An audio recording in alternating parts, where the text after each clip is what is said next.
Sabi ni Paulo Ortega, isa itong alipores ni Tambi, ha? Sabi niya, nagsalita na ang taong bayan. Tapos na ang panahon ng mga Duterte. Saan kaya naghugot ng lakas ng loob na magsabi ng tapos na ang panahon ng mga Duterte? When in fact, yung amo mo, ha? Maghintay kayo. May panahon din yung panggigipit ninyo. At isa ka rin, Paulo Ortega. Ha? Paano mo nasabi? When in fact yung presidente mo ay kasuklam-suklam ang ginagawa niya sa taong bayan, allegedly, pati yung amo mo ni si Tambi, may panahon din, uusigin kayo ng batas.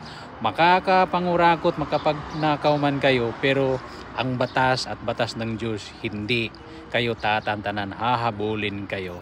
Kaya maghintay kayo, ha? Maghintay lang kayo, Paulo